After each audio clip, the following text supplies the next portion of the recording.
అదే RTV app వార్తల్ని క్షణాల్లో చదివే అవకాశం ఉంటుంది. ఒక న్యూస్ పేపర్, ఒక టెలివిజన్ ఛానల్ మీ చేతుల్లో ఎప్పుడూ ఉంటాయి. సిద్దిపేట జిల్లా చిన్నకోడూరు మండలంలో ఉన్నటువంటి రంగనాయక సార్ కింద ఆయకట్టుదారులు ఉన్నటువంటి గంగాపూర్ కావచ్చు, చిన్నకోడూరు కావచ్చు, వాళ్ళకు గ్రామాల్లో కాలువలు వెళ్తున్నా కానీ మా చెరువులు నింపడం లేదంటూ వాళ్ళ ఆవేదనతో ఈరోజు సర్కిల్ ఆఫీస్ ముందు ఈ యొక్క రంగనాయక సార్పై వారి యొక్క ఆఫీస్కి వస్తే ఆఫీసుల అధికారుల యొక్క నిర్లక్ష్యం వైఖరి వహిస్తున్నారు. మాకు ఎటువంటి న్యాయం జరుగుతలేదు. ఎందుకంటే పంటలు వేసే సమయంలో గతంలో ప్రభుత్వంలో మాకు పంటలకు నీళ్ళు ఇచ్చారు, కానీ ఈ ప్రభుత్వంలో మాకు నీళ్లు రావడం లేదంటూ ఈ యొక్క రైతులు ఆవేదన వ్యక్తం చేస్తున్న సంఘటన మనం చూస్తున్నాం. ఇప్పుడు ప్రస్తుతం మనము ఎస్సీ ఆఫీస్ ముందు వారి యొక్క ధర్నా చేయడం జరుగుతుంది. ఎందుకంటే మాకు నీళ్లు కావాలి, వెంటనే నీళ్ళు ఇచ్చినట్టయితే మాకు న్యాయం జరుగుతుంది.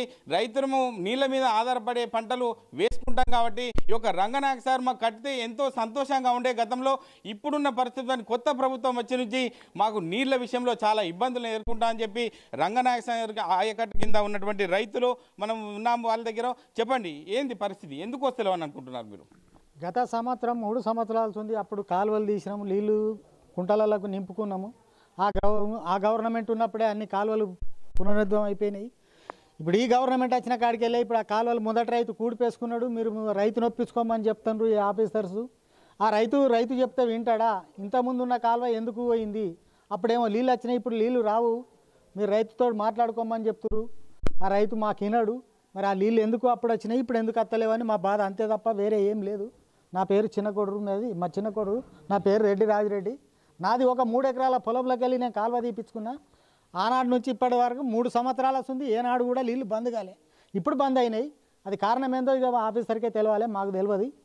అది ఇక రైతులకు అందరికీ సవినీయంగా మీరే న్యాయం చేయాలి. ఓకే, అంటే ఈ ఆయకట్టుకు సంబంధించి కావచ్చు, చిన్నకోటూరు మండలం కావచ్చు, గంగాపూర్ కావచ్చు, అంటే గంగాపూర్కి సంబంధించి ఎంతమంది రైతులకు ఈ నీళ్లు రావడం లేదు, ఎందుకు ఇబ్బంది పడుతున్నారు అనుకోవచ్చు మీరు?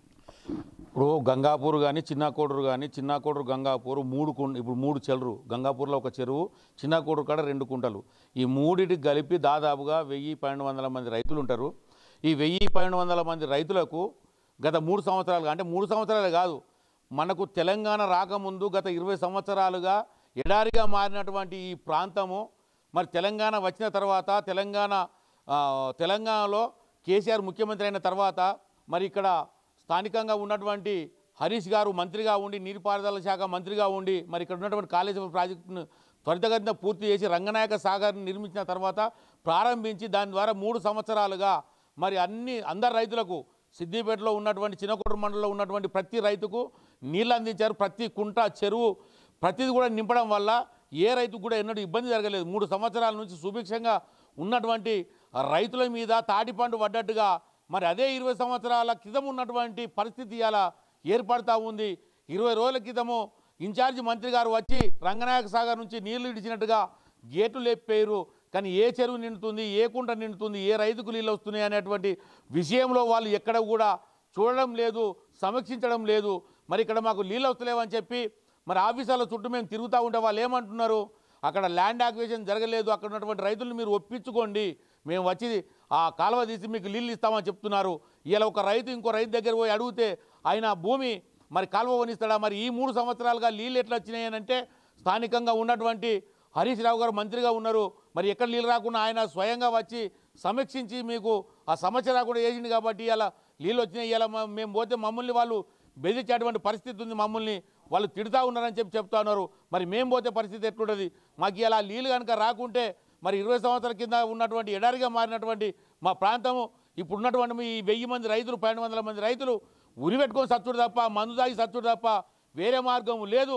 ఒకటే ఇవాళ ఏమంటున్నారంటే డి గారిని కలిస్తే డి గారు ఏమంటున్నారంటే రేపు ఒకరోజు సమయం ఇవ్వమని అడుగుతున్నారు. రేపు ఒకరోజు సమయం ఇస్తాం, ఎల్లుండి వరకు గనక మాకు నీళ్ళు అందకుంటే రాజీవ్ రహదారి పైన రామపట్ల దగ్గర రైతులమందరం పోయి రాస్తారోకో చేస్తాము, దిగ్బంధిస్తాము. తక్షణమే దీని మీద కలెక్టర్ గారు స్పందించాలి, ఇన్ఛార్జి మంత్రి గారు స్పందించాలి, జిల్లా మంత్రి గారు స్పందించాలి. ఇక్కడ ఉండి సమీక్షించి ఏ కుంటకైతే నీళ్ళు వస్తలేవో ఆ కుంటలకు చిల్లరకు నీళ్ళు ఇవ్వాలి. లేకుండా మేము రైతులము అధోగతి పాలవుతాము. పంటలు వేసుకున్నాము, 1000 రూపాయలు ఆ పంటల మీద పెట్టాము. ఎందుకంటే అప్పుడు ఎడారిగా ఉండే కాబట్టి ఏదో కొద్దో గొప్ప వారించుకున్నాం. కానీ ఇవాళ ఎకరాలకు ఎకరాలు నాటేసినాం, ఎకరాలకు ఎకరాలు ఇవాళ మక్క కానీ, పొద్దురుడు కానీ, మిర్చి కానీ, టమాటా కానీ ఇట్లా పెట్టుకున్నటువంటి పరిస్థితి ఉంది. మరి అవి కనుక ఎండిపోతే మరి లక్షలలో నష్టం జరుగుతుంది. లక్షలలో నష్టం జరిగినప్పుడు మా రైతు ఎక్కడ కూడా బతికేటువంటి ఆస్కారం ఉండదు. రైతు ఆత్మహత్య చేసుకోకముందుకే మరి ముందుగానే వీళ్ళు స్పందించినట్లయితే ఏ రైతు కూడా ఇబ్బంది ఉండదు, పంటలు చేతికి వస్తాయి. కాబట్టి దయచేసి వీళ్ళు తక్షణమే స్పందించి రేపటికల్లా ఈ సమస్య సాల్వ్ చేయాలి. ఎందుకంటే 3 సంవత్సరాల నుంచి అది సాల్వ్ అయినటువంటి సమస్యనే. మరి ఎక్కడైతే జడ్లమవుతుందో వాళ్ళని ఒప్పించి నీళ్ళు ఇవ్వాలని చెప్పి మేము డిమాండ్ చేస్తూ ఉన్నాం. అంటే మీరు ఎక్కడి నుంచి వచ్చారు, ఏంది ప్రభుత్వానికి మీరేమి విజ్ఞప్తి చేశారు? గంగాపూర్ విలేజ్ సార్, నా పేరు ప్రశాంత్. మాది కెనాల్ నుండి LM1 గేటు అనేది ఓటీపీ ఉండే 3 సంవత్సరాల కింద యథావిధిగా వచ్చింది. మినిస్టర్ చొరవ వలన ఏది వలన వచ్చింది. ఇప్పుడు రానిత్తలేరు వాళ్ళు. మేము గేట్ దగ్గరకు పోయి విడవాలని చెప్తే వీళ్ళు అధికారులు ఏం చెప్తారు, వాళ్ళు ఇడవనిస్తలేరు, బంద్ చేపిస్తారు. మీరే మాట్లాడుకోరు, అది వాళ్ళ దగ్గరికి పోయి రైతులు మీరే మాట్లాడుకోరు అని మాట్లాడుతారు. రైతుల దగ్గరికి పోతే వాళ్ళు 1,50,000 ఇట్లా డిమాండ్ చేస్తారు. మేము ఎక్కడికి వెళ్ళమంటారు అని చెప్పేసి ఇక్కడ మేము ఈ ఆఫీస్ కాడికి వచ్చి ఇక్కడ అడిగితే వీళ్ళు పట్టించుకుంటలేరు సార్. అది విషయం. అంటే మాకున్నటువంటి సమస్యను తొందరగా తక్షణమే అధికారులు ప్రభుత్వం దృష్టికి తీసుకెళ్ళి మా యొక్క సమస్యను పరిష్కరించినట్లయితే మాకు వాగులు అంటే మా కాలువల ద్వారా నీళ్ళు వచ్చినట్లయితే మా చెరువులు నింపడం ద్వారా మేము పంటలు వేసుకునే అవకాశం ఉంటుంది. కాబట్టి ఇప్పటికైనా అధికారులు స్పందించి వెంటనే న్యాయం చేయాలి.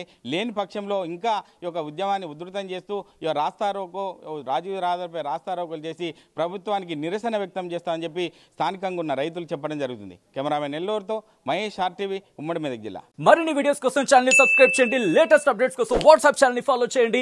అండ్ లింక్ డిస్క్రిప్షన్ లో ఉంది.